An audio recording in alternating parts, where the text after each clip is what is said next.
So I haven't done a favorites video in a hot minute since last year, and like I said, that was because I had been trying out so much new stuff at such a rapid pace. But now that we're kind of settling in and the new spring releases are coming out, I do want to share with you some of the things that I've really been loving and using constantly. So let's just get into it. Alright, the first thing, I have another one around here, but I don't know where it is, but this is called a Snappy Hair Tie, and basically it's your typical like soft hair tie that isn't going to tug at your hair when you have it in a ponytail or a bun or whatever. But the very cool thing is there is a snap closure that will open the hair tie. Now you may be wondering, Miranda, why would I want a hair tie that can open?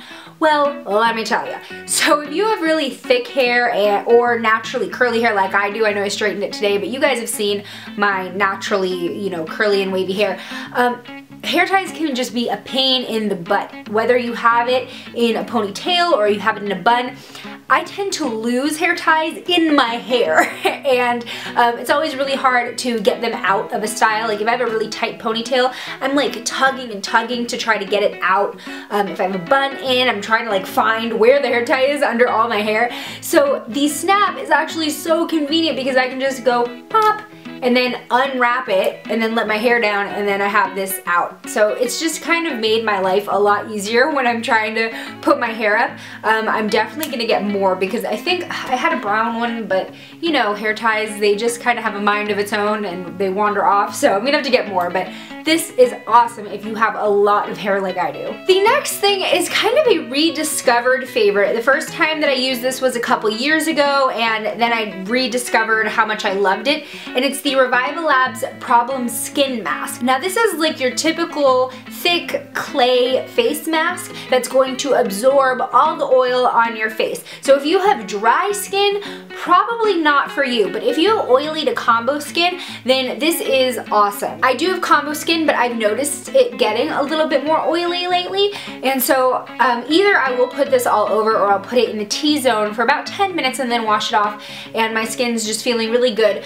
But what I've been using this most often for is actually a spot treatment for my blemishes. So I've had a couple pimples show up, a few under the skin, some just regular whiteheads, and I will just dab a very, very thin coat of this on top of a blemish, and by morning time it's like halfway gone. But yeah, if you have problem skin that leans oily, this is definitely a great solution. I tend to use it more during summer when I'm really getting oily, more so than winter, but I'm glad that I've found kind of a use for it in between those seasons. The next thing I posted on my Instagram and it blew up, and then I posted my review of it, which has been getting a lot of traffic, and this is the e.l.f. Ultimate Kabuki Brush. It's crazy how fast this turned into a favorite for me, but this little thing can really work. It's really supposed to be totally multitasking for like a bunch of different things like foundation, powder, bronzer, highlight, blush.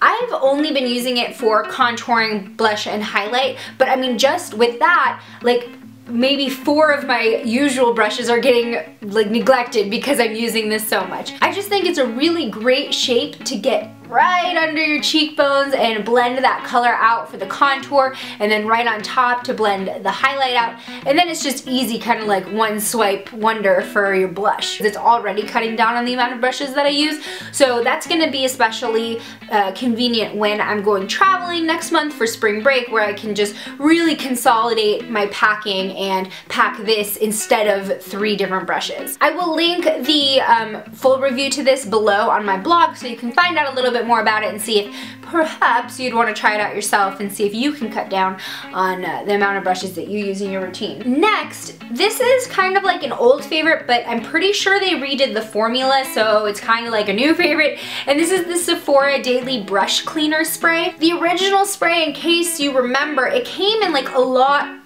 taller of a bottle and it was a little bit thinner than this, but they told me that that version is getting discontinued, or it was discontinued. The previous formula, it was very, very alcohol based, which this is too, but it was like you could really smell the alcohol. And I feel like this new formula, which contains sandalwood extract and bark extracts, it's a lot more conditioning because I can like feel my brushes getting a little bit softer after I started using this. I kind of like this more than the old formula just because between washes and everything, not only is it cleaning, but it's also softening so that they really do stay in good shape. And this version smells a lot better too. It's not like overpowering alcohol, so that's really nice. Next thing is also something that I did a video on, and I did swatches on my blog, so I will link that right here. This is the Milani Powder Rose Blush, and this specific shade, which is my favorite, is Tea Rose. This has been pretty much my go-to everyday blush, and I think it's just neutral enough to work for a lot of different makeup looks. I can't believe I went so long without trying them because they were limited edition first. Now they're permanent, which is such good news. But also I'm noticing that, you know, I've been using this almost every single day and the design hasn't even like brushed away yet, which is really cool. So I have a feeling this is gonna last me a while. Next is kind of just a little gizmo that I got at Sephora, and it's this like eyebrow shaper razor thing, and it turns on and you basically use it as like a little razor to just kind of get those loose hairs and little flyaway things that are going on here. I also use it a little bit on my peach fuzz on my cheeks. It's just really easy. I mean, I used to get those little eyebrow shapers from the 99-cent store, but those dulled really fast, and this was only like $9, I think, and it's lasted me like 4 months now. I got it before New Year's. Those are all my favorites for February. I would love to hear what you've been discovering and enjoying yourself down in the comments below. Thanks so much for watching. Please hit that thumbs up button if you liked this video, and hit the subscribe button if you want to see more next week. I'll see you later. Bye! First thing I see that I'm pretty okay with, and by okay I mean excited, is a packet of the Glam Glow Youth